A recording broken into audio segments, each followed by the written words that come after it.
हनुमान जी पूरे दिन राम जी की शरण में रहते, सेवा में रहते, लेकिन जैसे ही शाम होती राम जी अपनी सभा से उठ करके जैसे ही कनक भवन में जाते, तो कनक भवन के द्वार, कनक भवन ठाकुर जी का निज महल है, अंतःपुर है, प्राइवेट रूम है, वहां तो सीता जी और राम जी और सब सखियां रहती हैं। बस जैसे ही हनुमान जी कनक भवन के भीतर जाने लग जाते, गोपियां पकड़ लेती है, रुको यही सखियों, इससे भीतर नहीं जा सकते।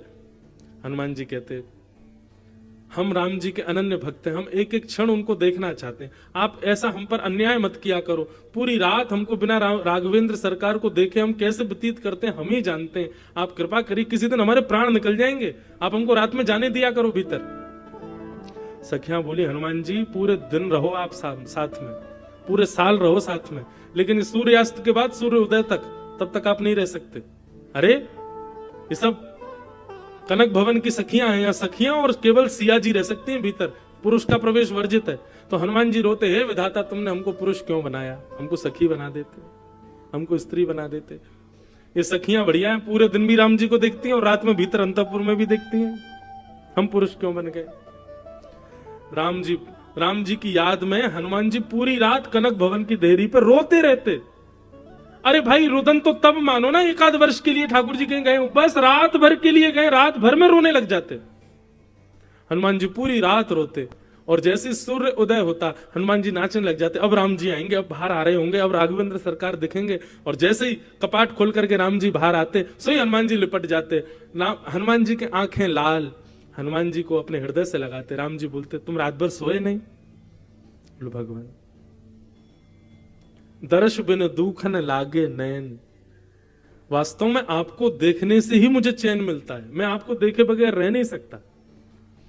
भगवान मेरी बस एक ही इच्छा रह गई और कोई मेरी इच्छा नहीं है, ये रात में सखियां मुझको भीतर नहीं आने देती, आप कृपा करके कुछ ऐसा कुछ निधान करो कि मैं कनक भवन में भीतर जाया करूं आपके साथ। राम जी बोले, यहां की तो हमारी नहीं चलेगी, यहां तो सीता जी से आपको प्रार्थना करनी पड़ेगी। हनुमान जी बोले, वो तो हमसे बहुत लाड करती हैं, मान जाएंगे। बोले, कर लो प्रार्थना। जैसी हमारी जानकी जी, किशोरी जी बाहर आई, हनुमान जी चरणों में लिपट गए, जानकी जी ने खूब सहलाया। कहो हनुमान। बोले, मां हमको आपसे एक वरदान चाहिए। बोले, क्या? बोले, रात्रि भर के लिए राम जी हमसे दूर हो जाते हैं, हमारी नेत्र तड़पने लग जाते हैं, प्राण निकलने को होते हैं, आप कृपा करिए ना, कनक भवन के अंतःपुर में हमको ले चला कीजिए। सीता जी बोली, नहीं नहीं ऐसा नहीं हो सकता भैया, ये अंतःपुर है, यहाँ पर केवल हम और श्री राघवेंद्र सरकार रहते हैं और 2-4 सखियां रहती हैं, उसके अलावा कोई नहीं जा सकता। हनुमान जी बोले, तो फिर वो दिन दूर नहीं कि आप दोनों सवेरे कनक भवन से बाहर आए तो हनुमान जी आपको मिलेंगे ही नहीं। आपकी और श्री राघवेंद्र सरकार के वियोग में कहीं मेरे प्राण ना निकल जाएं, मैं रात भर नहीं सह पाता हूं, कृपा कीजिए मुझ पर।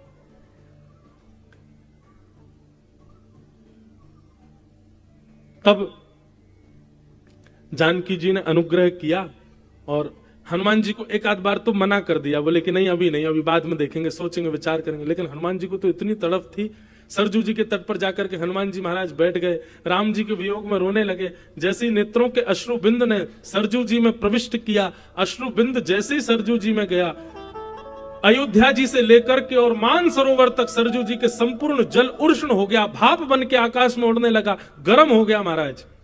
सरजू जी प्रकट हो गई, प्रकट होकर बोली, हनुमान जी इतनी वेदना, इतना विरह, इतना कष्ट आपको हो रहा है, कारण क्या है? बोले कि हम रात्रि में राम जी को नहीं देख पाते, इसलिए हमको विरह हो रहा है। तब सरजू जी ने कृपा की और श्री जानकी जी आदि सब सखियों से आज्ञा लेकर के हनुमान जी को, दिन भर तो हनुमान जी रहते हनुमान जी के भेष में, और रात्रि सूर्यास्त होते ही कनक भवन में प्रवेश करते ही हनुमान जी एक सखी के रूप में प्रकट हो जाते और रात भर श्री राम जी को वीणा वादन करके सुनाते। इसे कहते हैं उत्कंठा, भगवत मिलन की, भगवत दर्शन की उत्कंठा, ललक, भगवत प्राप्ति की तड़फ। जब तक ये जीवन में नहीं, ये भक्ति में नहीं आएगी, आप कितने भी बड़े मंत्र करते रहो, कितने भी बड़े यज्ञ कर लो, कितने भी आप तपस्याएं कर लो, कितने भी आप व्रत कर लो, जब तक उत्कंठा नहीं आएगी, राम जी नहीं मिलेंगे, ठाकुर जी नहीं मिलेंगे आपसे। उत्कंठा ही भगवत प्राप्ति करा सकती है। और ध्रुव जी महाराज ने यह सिद्ध करके दिखाया। भगवान प्रकट हो गए। प्रकट होकर के ध्रुव जी ने भगवान की स्तुति गाई। भगवान ने अपना शंख स्पर्श करा दिया और सुंदर स्तुति गाने लगे। भक्ति मुहु प्रवहताम त्वयि में प्रसंगो भूयाद अनंत महताम अमलाशयानाम येनांजसोल वणमुरु व्यसनम भवाब्धिम निश्चय भवत गुण कथाम मृतपान मत्त। एक मैं कीर्तन गाया करता हूं, बहुत सुंदर है। मुझको राधा रमण कर दो ऐसा मगन, मुझको राधा रमण कर दो ऐसा मगन, मुझको राधा रमण कर दो ऐसा मगन, मुझको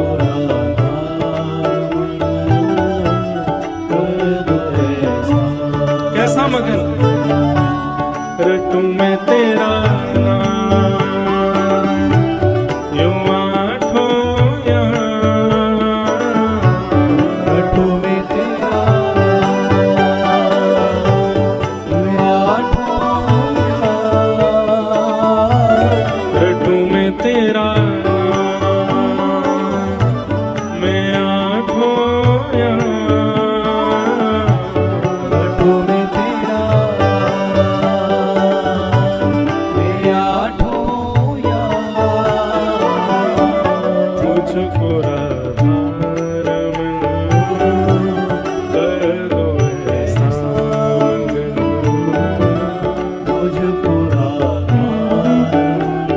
ध्रुव जी महाराज यही सब कह रहे हैं अपनी स्तुति में।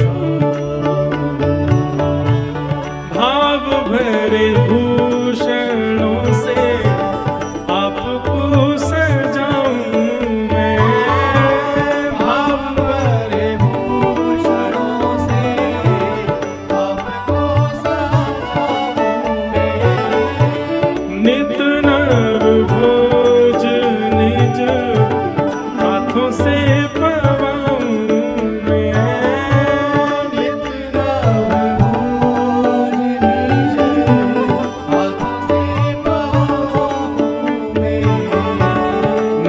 नव भोज निज हाथों से पवाऊं मैं, नित नव भोज निज हाथों से पवाऊं मैं, करो जब तुम शयन भाव तेरे चरण, करो जब तुम शयन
में बसा के मोहे सेवा सुख दीजिए।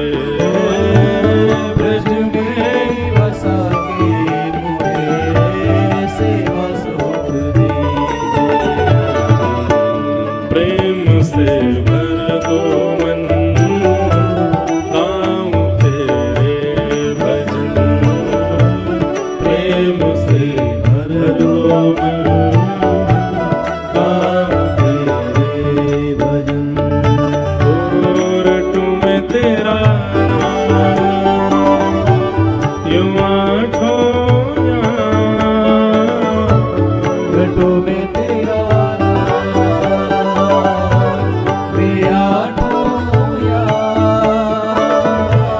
घटों में तेरा मैं आठों घटों में तेरा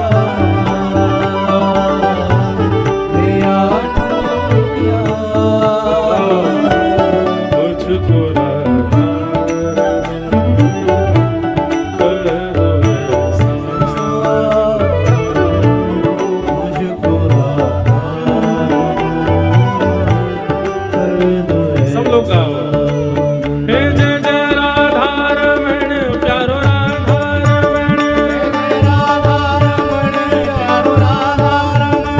जय जय राधा रमण प्यारो राधा रमण। राधा रमण प्यारो राधा रमण। जय जय राधा रमण प्यारो राधा रमण। राधा रमण प्यारो राधा रमण। जय जय राधा रमण प्यारो राधा रमण। राधा रमण प्यारो राधा रमण। हे जय जय राधा रमण प्यारो राधा रमण। राधा रमण प्यारो राधा रमण। जय जय राधा रमण प्यारो राधा रमण। राधा रमण प्यारो राधा रमण। जय जय राधा रमण प्यारो राधा रमण। राधा रमण प्यारो राधा रमण। जय जय राधा रमण प्यारो राधा रमण। राधा रमण प्यारो राधा रमण। जय जय राधा रमण प्यारो राधा रमण। राधा रमण प्यारो राधा रमण। जय जय राधा रमण प्यारो राधा रमण। राधा रमण प्यारो राधा रमण। जय जय राधा रमण प्यारो राधा रमण। राधा रमण जय जय श्री राम। जय जय श्री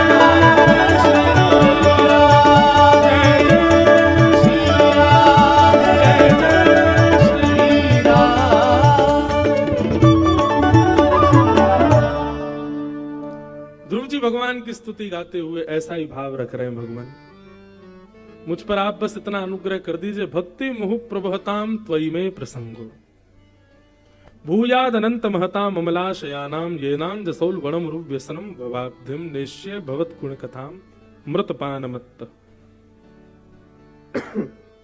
ध्रुव जी भगवान से कह रहे हैं कि ठाकुर जी मुझको एक व्यसन लगा दीजिए। देखो भगवान की भक्ति में जब तक आप नवीनता नहीं लाओगे तब तक ठाकुर जी प्रसन्न नहीं होंगे। रोज सवेरे घंटे हिला करके पूजा कर दी, चना चनोरी का भोग लगा दिया, दोपहर में एक बार और आरती कर दी, रात में आरती करके दूध पिला के सुला दिए। ठाकुर जी भी ऊब गए, बोले रोज यही करता है, एक ही काम है इसका और कुछ नहीं आता इसको। अगर रोज कोई दाल चावल ही खावे तो ऊब जाए। नया नया इसीलिए तो बनाते, कभी बैगन की सब्जी बनाती, कभी आलू की बनाई थी, कभी कुछ बनाई, कभी भाई मानवीय भी स्वभाव ऐसा ही है कि रोज नवीन चाहिए। और ठाकुर जी का तो नाम ही है नवनीत चोरम, नए नए के चोर हैं। और हमने वही दर्रे वाली पुरानी चीज ही दे रखी है ठाकुर जी को। भैया भक्ति से एक चीज सीखिए, आप सबके घर में ठाकुर जी विराज रहे हैं, अपनी भक्ति में नवीनता लाओ, हर दिन कुछ नया अर्पित करो ठाकुर जी को। ठाकुर जी भी आज मतलब सवेरे भोर होते ही यूं सोचेंगे आज क्या करेगा पता नहीं है, पता आज कुछ नया करने वाला होगा जरूर। ऐसी स्थिति हो जाए, ठाकुर जी आनंदित हो जाए। हम अपने लाल जी के उत्सव करते हैं, हर साल कुछ ना कुछ नया करने का प्रयास करते हैं और सोचते कुछ है करते कुछ और हैं। क्रम बनता है 7 दिन ये उत्सव होगा, लेकिन जब उत्सव प्रारंभ होता है तो लिखा कुछ और होता है लेकिन कर कुछ और देते हैं। तो ठाकुर जी भी हमारे चौंक जाते हैं, बोले आज तो कुछ और करना था, ये कर कुछ और रहा है। तो कभी कभी ऐसा लगता है लाल जी प्रसन्न हो जाते होंगे, वाह नया नया अर्पित करते हैं ठाकुर जी को, नई नई वस्तु पधराते हैं। भक्ति में नवीनता लाओ, एक जैसी भक्ति करने से कुछ नहीं होगा। तो ध्रुव जी ने भगवान की स्तुति गाई और ठाकुर जी से कहा मुझे आपकी कथा सुनने का व्यसन हो जाए नाथ, ऐसी कृपा कर दो। भगवान ने अनुग्रह किया, 36,000 वर्ष तक राज्य करने के लिए ध्रुव जी को आज्ञा की। ध्रुव जी बोले भगवान अब मुझे 36,000 वर्ष के लिए क्यों भेज रहे हो, आपके दर्शन हो गए, अब तो संग ही ले चलो। भगवान बोले नहीं, हम बाद में थे तुम्हारे चित्त में, तुम्हारे चित्त में पहले राज्य गद्दी थी, तुमको उस पर बैठना था। ध्रुव जी बोले भगवान अब आपका दर्शन करके कोई राज्य गद्दी की इच्छा नहीं है, कृपा कर दीजिए, मुझे ऐसा वरदान मत दीजिए। नहीं, भगवान बोले अब तो ये मिलेगा। मेरे भक्त के हृदय में यदि विषय आ जाता है तो मैं उस विषय का इतना भोग करवाता हूं कि वो विषय से ऊब जाए। तुम राज्य गद्दी पर बैठने का मन बनाए थे तो अब चलो 36,000 वर्ष तक बैठे रहना। ध्रुव जी बोले आपने मुझे आशीर्वाद नहीं तो श्राप दे दिया, 36,000 वर्ष का राजा बना दिया। और ध्रुव जी 36,000 वर्ष तक राजा बने। 36,000 वर्ष बाद भगवान के धाम के विमान आया, सिर पर पैर रख करके ध्रुव जी महाराज भगवत धाम को प्रस्थान कर गए। आज भी ध्रुव जी नित्य सुबह प्रातः काल ब्रह्म मुहूर्त में सबको दर्शन देते हैं, ध्रुव लोक के रूप में, ध्रुव तारे के रूप में। वो ध्रुव तारा जो है वो ध्रुव लोक है, वो ध्रुव जी का स्थान है। लोग कहते हैं तो सुबह सुबह दर्शन क्यों होता है, उसका पूरी रात दर्शन क्यों नहीं होता? बोले पूरी रात तो वहां पे सब दिया बाती और जो भी बिजली होगी वहां पे जिस प्रकार की भी, वो सब बंद रहती है। सब जितने भी साधक हैं ध्रुवलोक में वो नेत्र बंद करके ध्यान करते हैं। और जब ब्रह्म मुहूर्त होता है तब स्वयं शंख चक्र गदा पद्मधारी नारायण का ध्रुवलोक में आगमन होता है। तो ठाकुर जी के आगमन में पूरे ध्रुवलोक को सजाया जाता है, इसलिए ध्रुवलोक का दर्शन ब्रह्म मुहूर्त में होता है। यदि आप ब्रह्म मुहूर्त में नित्य ध्रुवलोक का दर्शन करते हैं, हमारे पूज्य नाना जी कहते थे अगर कोई व्यक्ति नित्य ध्रुवलोक का दर्शन करे ब्रह्म मुहूर्त में, 12 वर्ष का ये नियम बना ले कि मैं रोज ध्रुव तारे को देखूंगा। और फिर यूं नहीं कि ध्रुव तारा देख के फिर सो जाए।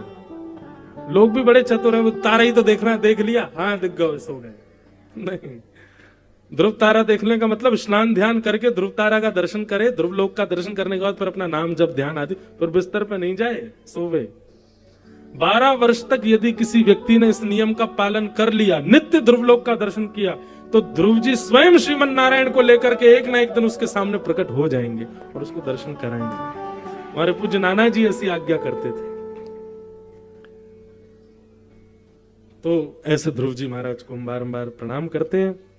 अब कथा थोड़ी हम हनुमान जी से प्रार्थना करेंगे, हे टेकरी हनुमान जी हमारी वाणी पे आके विराजमान हो जाओ और जल्दी जल्दी कूद काट करके जल्दी ठाकुर जी का जन्मोत्सव कराओ। ध्रुव जी के वंश में आगे चल करके, अब बहुत सावधानी से बैठना, हम थोड़ी देर में बस नंदोत्सव कराते हैं। ध्रुव जी के वंश में राजा अंग हुए, अंग के बेटा बैन हुए, बैन को ऋषियों ने मार दिया। तब इन्हीं के शरीर के घर्षण से पृथु महाराज हुए, जिन पृथु महाराज ने धरती को पृथ्वी का नाम प्रदान किया। बंधुओं, भागवत जी में ऐसा वर्णन है कि पृथ्वी पर पहले केवल पहाड़ थे, पहाड़ और समुद्र, जिसके कारण खेती बाड़ी नहीं हो पाती थी और वर्षा का जल बहकर के सीधा समुद्र में मिल जाता था, पीने के लिए जल नहीं बचता था। तब पृथु महाराज प्रकट हुए। पृथु महाराज ने आधी से ज्यादा पृथ्वी को समतल बनाया ताकि खेती बाड़ी हो सके, जल वर्षा का रुक सके, समत्व आ सके, ताकि मानव जी सके। तो इस प्रकार पृथु महाराज के द्वारा इस कृत्न से पृथ्वी कहने लगे इस धरती को। उन्होंने 100 अश्वमेध यज्ञ किए, 100वां अश्वमेध यज्ञ इंद्र ने पूर्ण नहीं होने दिया। तब भगवान प्रकट हो गए और प्रकट होकर के पृथु महाराज से कहने लगे आप ज्यादा गुस्सा मत होइए, ये यज्ञ की पूर्णाहुति हम ही नहीं होने दे रहे आपकी। अच्छा, एक बहुत सुंदर बात है, बहुत ध्यान से सुनिएगा बंधुओं। जब आप कोई यज्ञ अनुष्ठान या किसी भी प्रकार का धार्मिक कर्म करते हैं तो उससे आपको क्या मिलता है? पुण्य मिलता है। और जब पुण्य बढ़ते बढ़ते बढ़ते बढ़ते बढ़ते बहुत ज्यादा पुण्य हो जाता है ना, तो इस जन्म का पुण्य, पिछली बार जब हम मानव बने थे उसका पुण्य, आदि आदि हम जितनी बार मानव बने सबका पुण्य इकट्ठा करके यदि एक अवधि होती है उससे अधिक यदि हो जाता है तो हम ही देवता बन जाते हैं। समझ में आ रही है बात? ये 33 करोड़ देवता जो है ना, 33 कोटि देवता, ये हर प्रलय के बाद में सब बदलते हैं। इंद्र देवता का नाम नहीं है, इंद्र पदवी का नाम है। जैसे प्रधानमंत्री की पदवी है, राष्ट्रपति की पदवी है, ऐसे सूर्य की पदवी, चंद्रमा की पदवी, इंद्र की पदवी, ये सारी पदवियां हैं। और उन पदवियों पर अत्यंत पुण्य करने वाले व्यक्ति प्रलय के बाद भगवान 33 करोड़ पुण्य आत्माओं को प्रकट करते हैं अपने आगे। जैसे अभी हम में से ही पूरे विश्व भर में से कोई ना कोई एक देव तो बनेगा जिसके पुण्य बहुत होंगे। हम ही लोगों को चुन करके देव योनि दे दी जाती है। हाँ भाई, तुम चंद्रमा बन जाओ, तुम सूर्य बन जाओ, तुम ये बन जाओ, तुम वो बन जाओ, इस प्रकार सबको बना दिया जाता है। लेकिन जब कोई ठाकुर जी से प्रेम करता है ना, और प्रेमी जब अनुष्ठान करता है या किसी भी प्रकार का कोई सत्कर्म करता है, तो ठाकुर जी कहते हैं भाई अगर तुम्हारा पुण्य हम पूर्ण नहीं होने दे रहे तो उसके पीछे कारण ये कि हम नहीं चाहते कि तुम देवता बनो। देवता मतलब अत्यंत बिजी, बहुत व्यस्त रहोगे, फिर हमारा भजन नहीं कर पाओगे। भजनानंदियों से ठाकुर जी पुण्य ज्यादा नहीं करवाते, भजनानंदियों से तो भक्ति करवाते हैं। इसलिए हमारे वृंदावन में ज्यादा लोग पुण्य नहीं करते, भजन खूब करते हैं। क्योंकि पुण्य से तो भाई स्थिति प्राप्त होती है, स्तर प्राप्त होता है। ठाकुर जी अब सूर्य है, कभी छुट्टी नहीं होती इनकी। और ऐसा भी नहीं कि अभी यहां शाम हो गई तो अभी सोवे चले गए होंगे, विदेश में अभी इन्होंने प्रकाश कर दिया होगा, ये सोते ही नहीं कभी, अपने यहां कभी छुट्टी नहीं ले सकते सूर्य। इस प्रकार 33 करोड़ देवताओं को एक पूरे मनवंतर तक छुट्टी नहीं है, एक दिन का भी अवकाश नहीं है किसी के पास। तो देवता बनना सुनने में अच्छा लगता है, लेकिन वैसे देखा जाए तो बहुत बड़ी जिम्मेवारी है। तो पृथु महाराज के 100 यज्ञों को भगवान इसलिए पूर्ण नहीं होने दे रहे थे, बोले 100 यज्ञ यदि पूर्ण हो जाते पृथु तो 100 अश्वमेध यज्ञ करने से कहते हैं कि वो फिर जिसके 100 अश्वमेध यज्ञ हो जाते हैं वो इंद्र की पदवी का कैंडिडेट बन जाता है।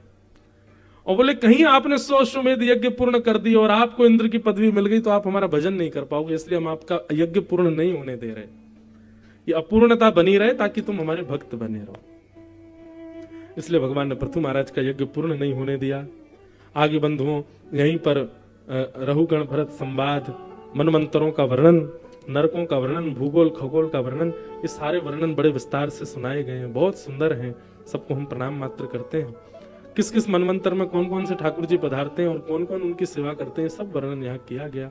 नरकों का वर्णन करते हुए अजामिलोपाख्यान सुनाया गया, जहां पर अजामिल एक ब्राह्मण होते हुए भी एक शुद्ध कुल में जन्म लिया व्यक्ति अजामिल दूषित दृश्य देखने मात्र से दूषित हो गया और एक महान डकैत बना। लेकिन संतों की आज्ञा मान करके पुत्र का नाम नारायण रखा और अंतिम समय नारायण नाम उच्चारण करने मात्र से उसको भगवत धाम की प्राप्ति हो गई। ऐसे अजामिल की कथा सुनाई गई और यहीं आगे वृत्रासुर का प्रसंग सुनाया। भगवान के एक अनन्य भक्त हुए श्री वृत्रासुर जी महाराज। ये वृत्रासुर हैं, असुर हैं, परंतु इनकी स्तुति सुनकर के ऐसा लगता है तो भक्त वृत्त हैं, बहुत सुंदर स्तुति गाते हैं। वृत्रासुर की स्तुति का एक श्लोक हम लोग सुने कि अहम हरे तव पादैकमूल दासानुदासो भवतास्मि भूय मनस्मरेता सुपतिर्गुणांस्ते गृणीत वाक्कर्म करोतु काय। बहुत सुंदर। वृत्रासुर भगवान की स्तुति गाते हुए भगवान से प्रार्थना करते हुए कहते, नाथ मुझे आपसे कुछ वचन चाहिए। भगवान बोले मांगो। बोले पहले वचन दो, जो मांगूंगा सो दोगे। भगवान बोले देंगे, मांगो। बोले दासानुदासो भवतास्मि भूय। हे नाथ, आपके चरणों के जो दास हैं ना, उन दासों के चरणों के जो दास हैं, उन दासों के चरणों के दासों के दासों के जो दास हैं, उनका मुझे दास बना दो। ऐसी कृपा मुझ पर कर दो। सामने प्रत्यक्ष भगवान खड़े हैं और भगवान से वृत्रासुर कह रहा है, आपके दासों के दासों के दासों का मुझे दास बना दो। ठाकुर जी बोले, हम सामने खड़े हैं, सीधे हमारे ही दास बन जा। ये दासानुदासो भवतास्मि भूय, ये दासानुदास क्यों बनना है तुझे? वृत्रासुर कहता है, गजयूथ पारी नाथ, पिता को बहुत प्रसन्नता होती है जब उसके यहाँ पुत्र का जन्म होता है, लेकिन जब पुत्र का पुत्र जन्म लेता है और जब वो दादा बन जाता है तो वो और प्रसन्न होता है। और जब पुत्र के पुत्र का पुत्र जन्म लेता है, परपौत्र जन्म लेता है, तो दादा जो है वो सोने की सिद्धि चढ़ जाता है, बहुत नाचता है, आहा मेरे पर नाती हुआ है। ठाकुर जी, जब कोई आपका दास बनता है तो आप प्रसन्न होते हो, लेकिन आपके दासों का दास बनता है तो आप खुश होते हो, लेकिन आपके दासों के दासों का दास कोई बनता है तो आप नृत्य करते हो, नाचने लग जाते हो, आपको वो अति प्रिय होता है। इसलिए मुझे आपका प्रिय नहीं, मुझे आपका अति अति प्रिय बनना है, इसलिए दासानुदासो भवतास में भूय। अद्भुत स्तुति भीष्म वृत्रासुर की। भगवान के नेत्रों में आंसू आ गए वृत्रासुर का भाव सुन के। इसको कहते नवीनता, भक्ति में नवीनता। भागवत में जितने भी भक्त हुए ना, हर एक की स्तुति एक से बढ़कर के एक है, हर एक का भाव पिछले से श्रेष्ठ है, और उसी पर ठाकुर जी बिक जाते हैं, उसके भाव पर। वृत्रासुर ने भगवान की स्तुति गाई। इनके 3 श्लोक और हैं, वो भी बहुत सुंदर हैं, पर वो फिर पूरे विस्तार से कहूं तो ये आनंद आएगा, वो 1 घंटा लगेगा विस्तार करने में, इसलिए हम प्रणाम करते हैं। आगे बंधुओं, फिर इनके पूर्व जन्म की कथा सुनाई गई। चित्रकेतु नाम के राजा थे, और इनके पूर्व जन्म की कथा सुनाते हुए फिर 7वें स्कंद में प्रहलाद जी का चरित्र सुनाया। एक राक्षस हुए सतयुग में, जिनका नाम हिरण्यकश्यप। हिरण्यकश्यप के 4 पुत्र थे, परंतु हिरण्याक्ष का वध जब से भगवान बराह ने किया है, तब से हिरण्यकश्यप भगवान को मारना चाहता है। किसी से पूछा कि भगवान को मारने के लिए क्या करना पड़ेगा, बोले भगवान अमर हैं, तुमको भी अमर बनना पड़ेगा। तो हिरण्यकश्यप हिमालय पर अमरत्व प्राप्त करने के लिए गया, ब्रह्मा जी का यजन किया। ब्रह्मा जी ने उसको वरदान देने के लिए जब प्रकट हुए तो हिरण्यकश्यप ने कहा मुझे अमर बना दीजिए। ब्रह्मा जी बोले जो हम स्वयं नहीं है वो तुमको कैसे बना दें। ब्रह्मा जी बोले आपको पता है बंधुओं, जब प्रलय आएगा तो केवल पृथ्वी प्रलयकालीन समुद्र में डूबेगी ऐसा नहीं,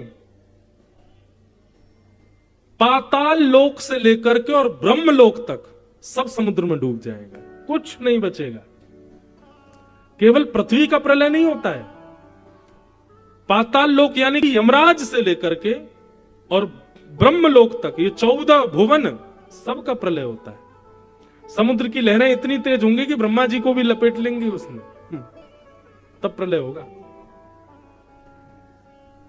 ब्रह्मा जी बोले जब हम भी अमर नहीं है, हमारी भी मृत्यु होती है, हम तुमको अमर कैसे बनाएं, कोई और मांगो वरदान। तब हिरण्यकश्यप ने बहुत सारे वरदान मांगे, ना ऊपर मरू, ना नीचे मरू, ना अंदर मरू, ना बाहर मरू, दुनिया भर के सारे वरदान मांगे, सब पर तथास्तु कह दिया। और तथास्तु कहने के बाद ब्रह्मा जी बोले लेकिन फिर भी तुम मरोगे। हिरण्यकश्यप बोला अब तो मैंने कोई रास्ता ही नहीं छोड़ा मरने का। बोले 2-4 और तेरे को और समझ में आ रहे हो तो वो भी मांग ले। बोले 12 महीने में एक भी महीने में नहीं मरूं। बोले तथास्तु। ना जानवर से मरूं ना इंसान से मरूं। बोले तथास्तु। आपके बनाई हुई ब्रह्मा की सृष्टि में किसी से ना मरूं। तथास्तु। लेकिन फिर भी तू मरेगा। हिरण्यकश्यप बोले वो कैसे। बोले वो जब तू मरेगा तो तेरे को सब पता चलेगा। हिरण्यकश्यप जब तपस्या के लिए गए थे तब उनकी पत्नी कयाधु गर्भवती थी और उनके गर्भस्थ बालक को संपूर्ण भागवत की कथा श्री नारद जी ने आकर के सुनाई। मैं निवेदन किया करता हूं माताओं से कि बालक की परवरिश जन्म लेने के बाद आप करोगे उससे बालक सुधरेगा, चांसेस 0.1% होते हैं। पर बालक जब से गर्भ में आ जाता है तब से आप शुद्ध पवित्र और अच्छे से रहना प्रारंभ कर दो। परवरिश 9 महीने में ही हो जाती है बालक की। 9 महीने मां जैसे रहती वैसे ही बालक बनता है। और वही हुआ, एक राक्षस कुल में भक्त प्रहलाद का अवतरण हुआ। प्रहलाद जी जब 5 वर्ष के थे तब लौट करके आया हिरण्यकश्यप। आकर के देखा, नन्हे से प्रहलाद को गोद में ले लिया। बोले कि तुम्हारा नाम क्या रखा। बोले प्रहलाद है पिताजी। हृदय से लगा लिया प्रहलाद को। बोले तुम क्या करते हो। बोले मैं हिरण्यकश्यप दानव विश्वविद्यालय में पढ़ने जाता हूं पिताजी। अच्छा, कुछ अच्छा बताओ, कोई अच्छी बात जो तुमको गुरुजनों ने बताई हो, तुमको अच्छी लगती हो, ऐसी कोई अच्छी बात बताओ। प्रहलाद जी बोले बताऊं पिताजी। बोले बताओ। तो प्रहलाद जी तो वही बात बताते हैं जो उनको अच्छी लगती है और उनको अच्छा वही लगता है जो भगवत संबंधी।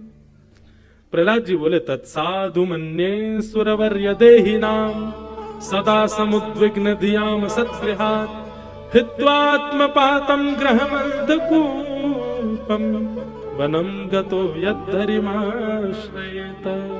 पिताजी, ये संसार एक अंधा कुआं है और हम सब इसमें गिरते जा रहे हैं। हमसे पहले मृत्यु प्राप्त करने वाले व्यक्ति को भी देख करके हम ये नहीं समझ पाते कि ये कुछ भी संग लेकर के नहीं गया, मतलब कुछ भी हमारे संग रहने वाला नहीं है, तो फिर हम सबके लिए क्यों मरे जा रहे हैं। अच्छा एक बात बताओ भाई लोग जितने यहां बैठे हैं, जब किसी की मृत्यु होती है तो हम उसकी अर्थी उठाते हैं और पूरे नगर में कहते हुए जाते हैं राम नाम सत्य है। क्यों क्यों क्यों बोलते हैं हम ये बात?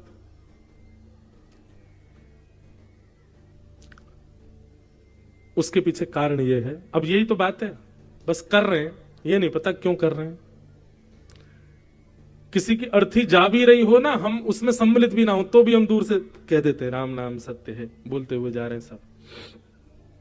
बात यह है कि राम नाम सत्य किसी की मृत्यु पर इसलिए कहा जाता है कि भैया, ए नगरवासियों, ए जीवित लोगों, जितने जिंदा बैठे हो, सब लोग ध्यान से सुनो।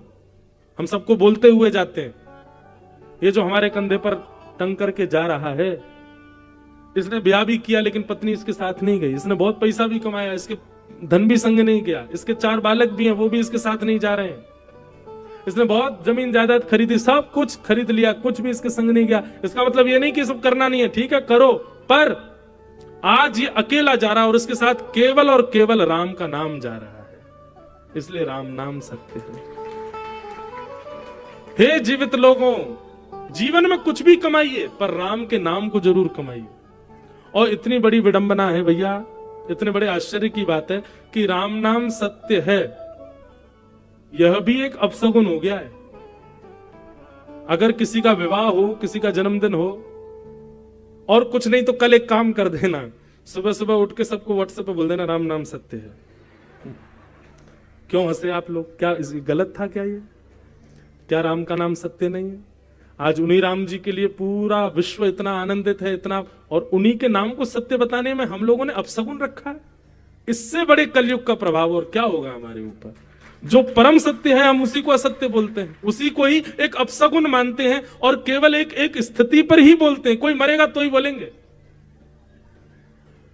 लोग मुझे पागल कहेंगे, लेकिन मैं तो चाहूं तो ऐसा कर दें भाई, ब्याह हो तो तब भी माइक पे ये गवे राम नाम सत्य है, गोविंद नाम सत्य है। भैया सब सत्य है, बस राम का नाम ही सत्य है। किसी का जन्मदिन हो तब भी उसको यही विश किया जाए ताली बजा के राम नाम सत्य है। क्यों हमने केवल मृत्यु के समय पे ही रखा है राम नाम सत्य है?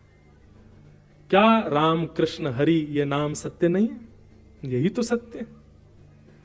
और यही कलयुग का प्रभाव है कि हम उसको उसी जगह बोलते हैं और कहीं नहीं बोलते।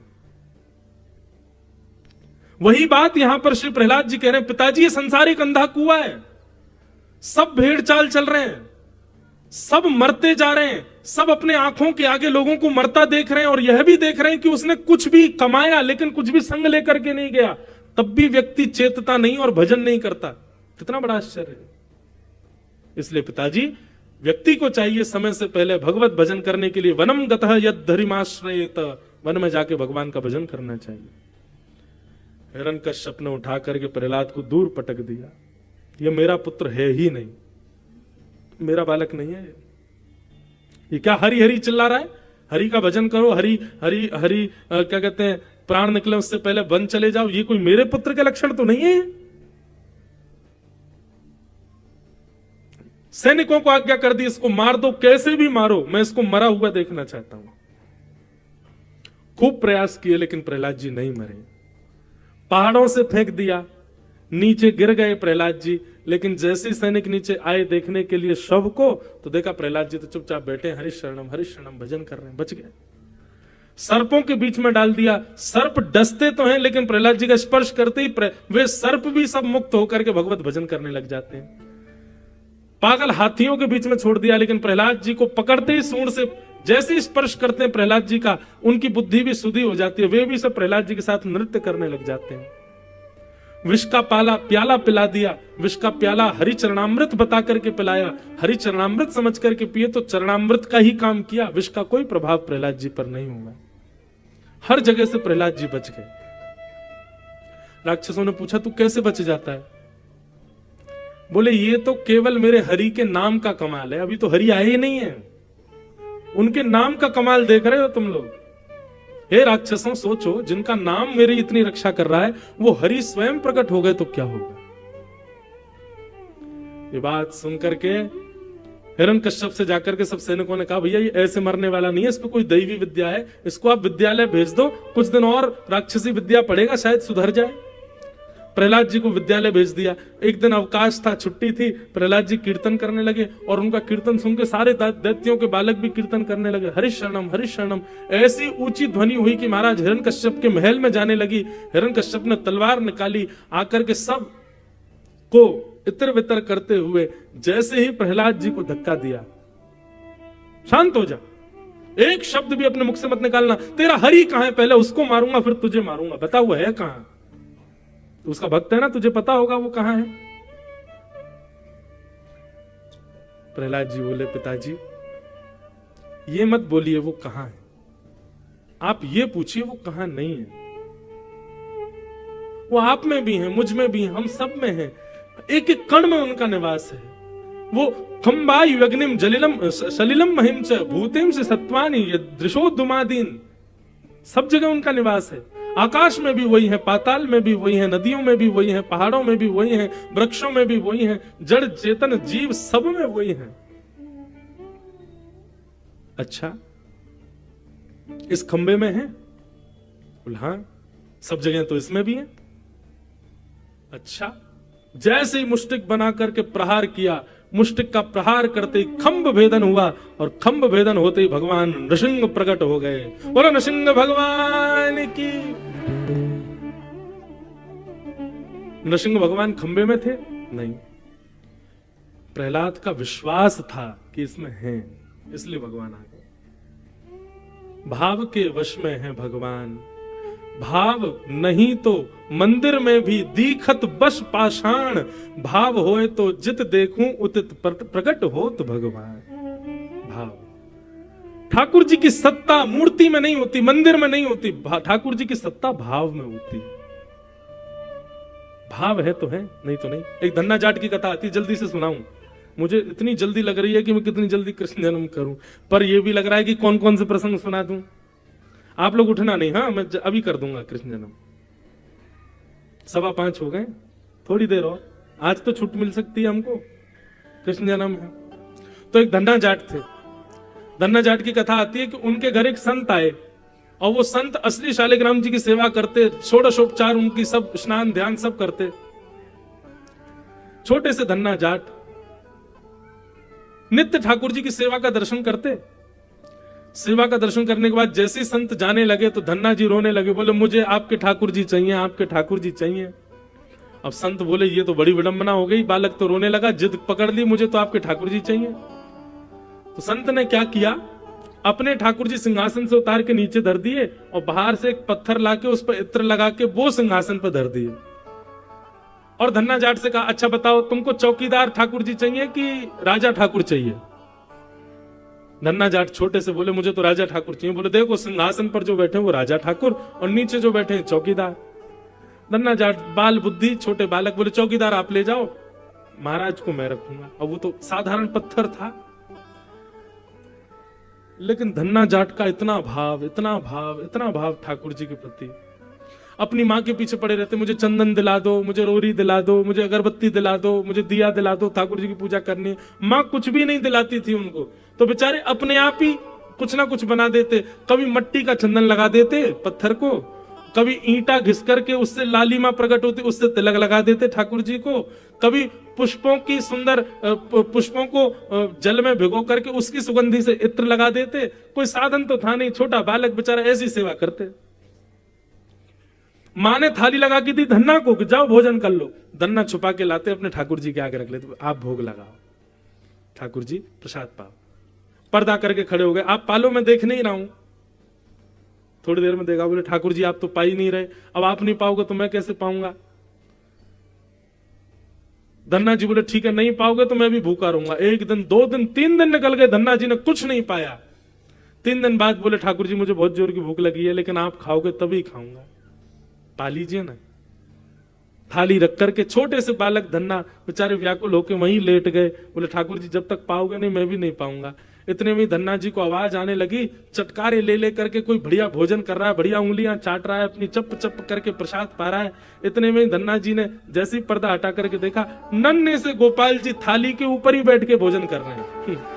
थाली में से सामग्री ले ले, इतने छोटे से गोपाल जी की थाली में ही बैठ गए और यहां से रोटी उठा रहे हैं, यहां से कड़ी उठा रहे हैं, यहां से खीर उठा रहे हैं, प्रेम से पा रहे हैं। धन्ना जी ने यह दृश्य देखा, आहा, हृदय से लगा लिया ठाकुर जी को। अब धन्ना जी थोड़े बड़े हो गए, गैया चराने जाते थे तो पत्थर वाले भगवान, असली शालिग्राम नहीं थे, पत्थर थे, ऐसे ही गली मोहल्ले में पड़े रहते हैं वो वाले, उसी में से ठाकुर जी प्रकट होते थे। उसको जेब में धर के ले जाते और घर से थोड़ी दूर जाके पत्थर नीचे धर देते, सोई भगवान प्रकट हो जाते। धन्ना के गले में गलवैया डाल के और गैया चराने जाते। एक दिन धन्ना के पिताजी बोले, अरे धन्ना तैयार हो जाओ। बोले क्यों? बोले गुरु जी आ रहे हैं जिन्होंने तुमको ठाकुर जी दिए। धन्ना जी बोले अभी तो गैया चराने का समय हो गया, गुरु जी आने वाले हैं। तो धन्ना जी ठाकुर जी को लेके गए थोड़ी दूर और गैयाओं के बीच में पत्थर नीचे रखा, ठाकुर जी प्रकट हो गए। धन्ना जी बोले जय जय, आज गैया आप चराया हो, क्योंकि घर में गुरु जी आ रहे हैं, मैं घर जा रहा हूं वापस। ठाकुर जी बोले हाँ तो गुरु जी को सम्मान कर मैं गैया चरा के आऊं। और ठाकुर जी गैया ले गए धन्ना की। गुरु जी आए महाराज, 8-9 वर्ष बाद आए, धन्ना को देख करके खुश हो गए। बोले वाह धन्ना, अब तो तुम बड़े हो गए, और वो कहाँ है तुम्हारे, सेवा वेवा करते हो कि नहीं? अब बचपन में खिलौना था, छोड़ छाड़ दिया होगा। नहीं नहीं नहीं गुरुजी, आप मुझे सेवा के ठाकुर जी देके गए। ठाकुर जी अभी गए, गैया चरावे गए ठाकुर जी। गुरु जी बोले धन्ना के पिताजी से, बोले तुम्हारा बालक बड़ा हो गया, बुद्धि अभी भी इसकी छोटी है। क्यों करा? ठाकुर जी गैया चराने गए। बोले क्या करें, पूरे दिन यही करता रहता है, कभी ईंटा घिस के ठाकुर जी को लगा देता है, कभी मिट्टी का चंदन लगा देता है। अब क्या बताएं इसको, कहां तक रोके हम? जैसे थोड़ा समय व्यतीत हुआ, धन्ना जी बोले गुरुजी मैं आता हूं अभी। बोले कहां जा रहे हो? वो ठाकुर जी गैया लेके आ रहे होंगे, तो वो घर के पास तक नहीं आते, सब लोग उनका दर्शन करें, उनको अच्छा नहीं लगता ना, तो वहां फिर वो पत्थर बन जाएंगे, मैं उनको जेब में धर के ले आऊंगा, गैयाओं को मैं ले आऊंगा। उसकी बात में इतनी सत्यता कि गुरुजी बोले कैसे संभव हो सकता? चल मैं चल रहा हूं तेरे साथ। बोले चलो। जैसे ही जाकर के देखा तो गायों का झुंड आ रहा था। गुरुजी बोले धन्ना ठाकुर जी कहां है? बोले वो गैयाओं के बीच में चल रहे होंगे, अभी दिखेंगे थोड़ी देर में। और थोड़ी देर में जैसे ही आगे से कुछ गायों ने मार्ग प्रशस्त किया, आहा, नील वर्ण के ठाकुर जी पीताम्बरी पहने, गले में गलवैया, खूब सुंदर हार पहने, बढ़िया मोतियों के हार धारण किए, वंशी एक हाथ में ले रखी है, गायों की रज पूरे अंग पर लग रही है। ठाकुर जी मधुर गैयाओं के गले में गलवैया डालते हुए चराते हुए आ रहे हैं। और ये दृश्य देख करके गुरु जी के हाथ पांव कांपने लगे। बोले धन्ना तेरे ठाकुर जी हैं? बोले हाँ। ये वही ठाकुर जी हैं? बोले हाँ। जैसी आंख मीड़ करके दोबारा देखा तो ठाकुर जी तो अंतर ध्यान हो गए, गाय खड़ी थी और बीच में वो पत्थर रखा था जो गुरु जी ने दिया था। गुरु जी बोले हम 90 वर्ष से असली शालिग्राम जी की सेवा कर रहे हैं, आज तक ठाकुर जी प्रकट नहीं हुए। धन्ना तेरी भक्ति को प्रणाम, तेने 8 वर्ष में साधारण पत्थर से ठाकुर जी प्रकट कर दिए। इसका मतलब क्या है?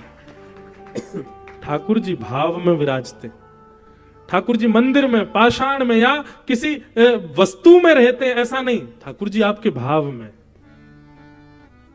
प्रहलाद जी ने भाव से कह दिया, विश्वास से कह दिया कि हाँ खंबे में है। खंब का भेदन करते ही भगवान नृसिंह प्रकट हो गए। बोलो नृसिंह भगवान। सब लोग प्रणाम करो। सत्यम विधातुम निज वृत्य भाषितम व्याप्तिम च भूतेष्वखिलेषु चात्मनः अदृश्यतात्यद्भुत रूपमद्वहं स्तंभे सभाया न मृगम न मानुषम्। बोलो नृसिंह भगवान की जय। नृसिंह भगवान ने हिरण्यकश्यप के साथ युद्ध किया और युद्ध करने के पश्चात शाम का यही समय हुआ जो समय अभी हो रहा है। इसी समय पर भगवान दहली पे ले जाकर के नृसिंह भगवान ने हिरण्यकश्यप को गोद में लेटाया। हिरण्यकश्यप बोला आप मुझे नहीं मार सकते। भगवान बोले क्यों? मैंने बहुत सारे वरदान मांगे। बोले बता। मैंने वरदान मांगा ना ऊपर मरू ना नीचे। भगवान बोले कहां हो तुम? बोले कि गोद में आपकी, ना ऊपर है ना नीचे। और मैंने वरदान मांगा था ना अंदर मरू ना बाहर। भगवान बोले हम भवन की दहली पे बैठे, ना अंदर है ना बाहर। मैंने वरदान मांगा ना दिन में मरूं ना रात में। भगवान बोले शाम हो रही है और बता। ब्रह्मा की बनाई हुई सृष्टि में किसी से ना मरूं। भगवान बोले ब्रह्मा को मैं बनाता हूं, वो मुझे क्या बनाएगा? फिर भी आप मुझे नहीं मार पाओगे। मैंने मांगा कि मैं 12 महीने में से किसी महीने में नहीं मरूं। भगवान बोले ये 4 वर्ष में आने वाला 13वां महीना तेरे लिए ही बनाया मैंने। हिरण्यकश्यप बोला मुझे पता नहीं था, नहीं तो मैं कह देता 13 महीने में नहीं मरूं। भगवान बोले जब तूने वरदान मांगा इस 13वें महीने का निर्माण ही तभी किया मैंने, और बता। हिरण्यकश्यप बोला अब तो मुझे लगता है कि मृत्यु मेरी निश्चित है, आप हर तरीके से मार ही दोगे।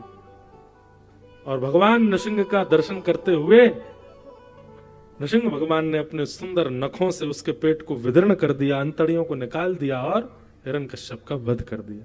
बोलो भक्त वत्सल भगवान की। बहुत सुंदर विस्तृत कथा है, परम प्रणाम मात्र करते हैं। ध्रुव जी ने प्रहलाद जी ने भगवान की स्तुति गाई। मैंने एक दिन कथा में सुनाया था कैसे स्तुति प्रहलाद जी ने गाई। भगवान ने प्रहलाद जी को गोद में बिठा के खूब स्नेह किया, खूब प्रेम किया और फिर वहां से भगवान प्रस्थान कर गए। बोलो भक्त वत्सल भगवान की। आगे बंधुओं गजेंद्र मोक्ष की कथा आती है। गजेंद्र मोक्ष की कथा के पश्चात फिर देवासुर संग्राम और बलि बामन के सुंदर मिलन की कथा। भगवान बामन बनकर के आए और बलि के तीनों लोगों को अपने 2 पग से हरण करके भगवान ने बलि के ऊपर कृपा की। बोलो बामन भगवान की जय। तत्पश्चात फिर आगे सूर्य वंश के राजाओं की कथा आती है। सूर्य वंश में बंधुओं अद्भुत राजा हुए। सब राजाओं का थोड़ा थोड़ा प्रसंग कहते हुए सीधे महाराज दशरथ का प्रसंग आया। खट्वांगा दीर्घवायुश्च रघुस्तस्मात् प्रथुश्रवा अजस्ततो महाराज तस्मात् दशरथो भवान्। भगवान दशरथ जी के यहाँ 4 रूपों में प्रकट हुए, राम भरत लक्ष्मण और शत्रुघ्न। ये 4 रूपों में भगवान दशरथ जी के यहाँ पर प्रकट हुए। नारायण ही 4 रूपों में आए हैं। श्रीमद् भागवत में 2 अध्याय में राम कथा और 1 श्लोक की राम कथा भी है। 1 श्लोक की राम कथा को हम लोग प्रणाम करें। सब लोग राम जी का स्मरण करो, श्री राघवेंद्र सरकार का स्मरण करते हुए प्रणाम करो। कि गुरुवर थे तक्त राज्यो व्यचरदनुवनम पद्म पद्भ्याम प्रियाया पाणिस्पर्शा क्षमाभ्याम व्रजत पथरुजो यो हरिन्द्रानुजाभ्याम वैरूप्या शूर्पणख्या प्रिय विरहरुष रोपित ब्रूविजम्भ तस्ताद्धिर्बद्ध सेतु खलदवदहन कौशलेन्द्रोवतान्नः। बोलो राजा रामचंद्र भगवान की जय। सुखदेव जी ने एक ही श्लोक में पूरी राम कथा बता दी। कैसे गुरु यानी कि पिता की आज्ञा मान करके व्यचर धनुवनम पद्म पद्भ्याम प्रियाया। अच्छा यहाँ पर एक बहुत सुंदर बात कहते हैं, थोड़ा सा सूक्ष्म बस चिंतन करके फिर कृष्ण जन्म में चलें। शुकाचार्य जी वर्णन करते हैं सीता जी, राम जी और लक्ष्मण जी जब तीनों वन में विचरण करते हैं तो सीता जी आगे चलती हैं, राम जी सीता जी के पीछे चलते हैं और लक्ष्मण जी सबसे पीछे चलते हैं। अरे बल्कि नियम ऐसा होना चाहिए पत्नी को पीछे चलाए, स्वयं आगे रक्षक बन के चले, कोई हिंसक जीव ना आ जाए, कोई मार्ग में दुर्गमता ना आ जाए, उन सबसे बचाते हुए पत्नी को सदैव पति रक्षा करते हुए आगे चलता है। और सब जगह दर्शन भी ऐसा ही, मानस में भी दर्शन ऐसा ही है। राम जी आगे चलते हैं, सीता जी पीछे चलती हैं, लक्ष्मण जी पीछे रक्षा करते हुए चलते हैं। पर यहां पर पद्म पद्भ्याम प्रियाया, सीता जी आगे हैं, राम जी पीछे। क्यों? तब सुखदेव जी का भाव है भागवत में कि भैया सीता जी भूमि जा हैं, भूमि से उत्पन्न हुई हैं, पृथ्वी की पुत्री हैं, भूमि की बेटी हैं। और ठाकुर जी इतने कोमल हैं कि जब स्वयंवर के लिए सीता जी की जनक